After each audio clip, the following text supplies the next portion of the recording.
Normal Kenyam Kanasin ba lerme bajiling.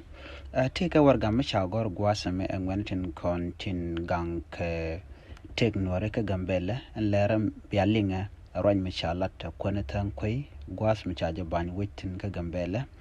bia chuling ogwa. Chalar nena lerme pet.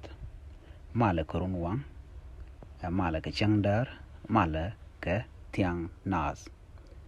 Arai ke kwido le me chadol pana kwane tan ko jwa kane general mi be ka disa baba re wik gambela ke kwitel mala mentere wi dan kamadan ke jurtin laber tan ko e jaramin cha ban wit o modern tama o mod che jen che ka disa baba we ye ke tich ka kwar ke tin rom je wi kwam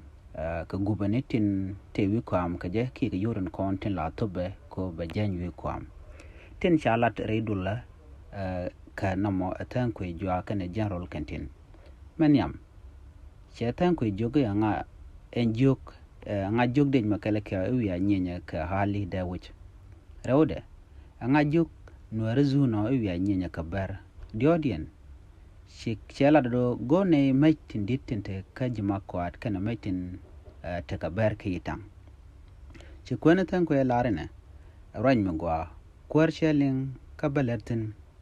abum ka kwiman ni jima kwat kana mach jitan kaka kwi korin chito ka jotal mba lartin ko netin nyen ka nas ka ji South Sudan ka kwijamo tala ngaj mugwatin ka kwire ka min chito ka jor min balatin along da kwi menyitin ta ka jima kwat kan machin kon tin de wo kap ko chikan ko de nyok ka kuma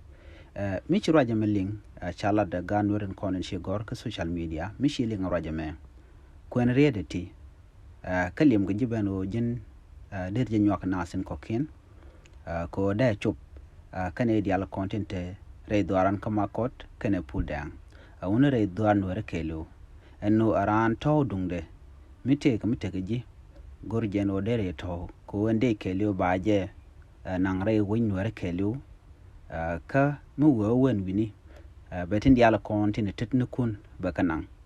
ne me chala tama wadi jreal ka jeka ka kwai ka shanga dana bore dun ka jene konta ka pull down kana makot kire ni wara kelu ko be me kundi albaka ka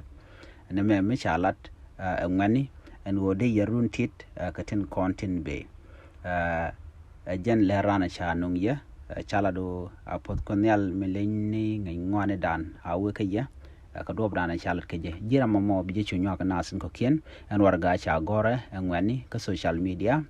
ni biya te kamal biya rointi ko kien biya le ne ling ko do badan en banaka linga je ko gor kono den wor konte gambele de ke tek biya te kamal